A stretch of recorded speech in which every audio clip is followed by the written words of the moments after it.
Good morning. Hi, good morning, Miha. You are Cronia. Yes, that's right. And you are the... I am the owner of Courtville Antiques. And, Exactly. Yeah. And not the founder, eh? Not the founder, no. My mum was the founder, Catherine Pearson. She started the business in Tipperary town in about 1964 in a little garden chalet at the back of the house, so she could look after her children and look after the antiques at the same time. So now a long time ago. I'm now zooming in on this beautiful butterfly. Maybe now we're talking about jewelry. Maybe you can tell something about the things you are wearing now at this moment. Yes, okay. Well, firstly, I'll just say that we moved to Powerscourt Townhouse Centre in 1981, and we've been here nearly 34 years. And I decided that I'd wear some of my antique jewellery because that shows it off to its best advantage. So I'm wearing this wonderful Victorian multicoloured butterfly.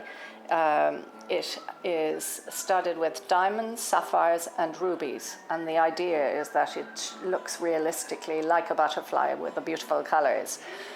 Dates to about 1880, and it's a stunning piece of jewellery. It comes from? It comes from England. England, okay. Classic Victorian piece set in gold. Beautiful invisible setting. And what more? And then on the other side, I'm wearing another beautiful Victorian, slightly earlier, gold, 18 karat gold, pave set turquoise brooch with a little diamond in the center. The setting is absolutely exquisite. Now, turquoise is a bit particular, possibly not the most popular stone in Ireland, but I've always loved it, and I suppose I got that from my mum. It was her birthstone. She was born in December. This is a beautiful piece of jewellery. And what I always really like are those little... Those little tiny, I'll take off these glasses. What's this? Those are, for gentlemen, they're stick pins, and they are roosters studded with diamonds and enamel. And I've used them. I don't have buttons in this coat, so I just thought that it's a lovely way of fastening the jacket or the coat. They're amazing. Again, they're Victorian, dating to about 1880, 1890. So they're for a gentleman's tie, but I think they look much nicer on a lady's jacket or coat. And the last thing you want to maybe tell something about is this is a amazing, wonderful piece of Scottish gold jewellery. It is encrusted with Scottish agates, cornelians, bloodstones, and set into gold, dating to about 1860. All these stones would have been found in the Scottish mountains and the Cairngorm mountains and used in Victorian jewellery. It's stunning. And you just took them out of your collection, and you will put them back in a week or 2 weeks? Yes, yeah. Absolutely. That's jewellery is meant to be worn. And then the earrings I'm wearing are actually not for sale, but they're beautiful 1930s Swedish gold and star sapphires, just to show how lovely the use of colour is in jewellery, and especially in antique jewellery. I've got lovely little Swedish hallmarks, and I particularly like international jewellery, so I always try and stock jewellery from different countries. Exactly. This here is wonderful. It's a Victorian gold collar, Etruscan revival, dating to about 1870, 1880 in 15 karat gold. Very wearable, lovely flat necklace.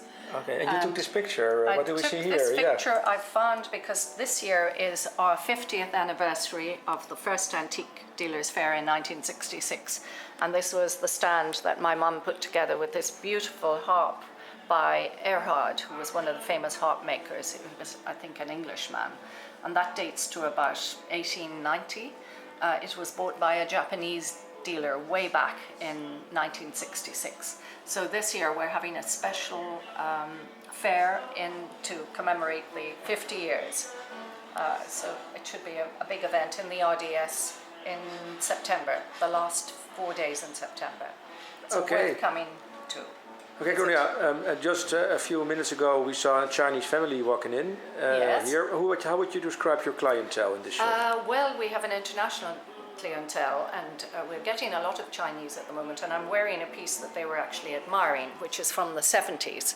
It's a carved jade and emerald cut diamond ring. It's very beautiful, actually, and I was just explaining there are two types of jade: river jade, which is the purer form, and mountain jade, which is much cloudier. And of course the Chinese love jade, and this the gentleman who came in was from Hong Kong. And in Hong Kong, if that was of the purest form, it could make something like, oh, I don't know, £1 million. Jade is very much sought after in Hong Kong. Okay, now the last point I wanted to discuss is: are there any shops like you that you know of in Dublin, or are you one in a kind? No, there are a few other antique jewellery shops. I mean, one of my colleagues, who is also a member of the Irish Antique Dealers Association, is Jimmy Weldon. He would deal in similar sort of antique jewellery. But there aren't very many of us who specialise in the slightly less expensive but very wearable Victorian and Edwardian jewellery. Okay, Cornelia, you showed me many things in the preparation, some amazing, really stuff that you showed me with very interesting stories connected to it. Yes. Maybe we can elaborate on this later. Yes, absolutely. I will now zoom in on this lady in the window. Mm-hmm. Who is she? That is Nefertiti, and she is a limited edition from the Berlin Museum. The original is in the Berlin Museum, and when it was painted 3,000 years ago, she only had one eye. So, for the sake of beauty, they painted in the copy. The second eye was painted in, but she's not for sale. She's my lucky mascot. Very good. This is a good note to end the video. I wish you good business, and see you next time. Okay, thank you, Mika. Bye.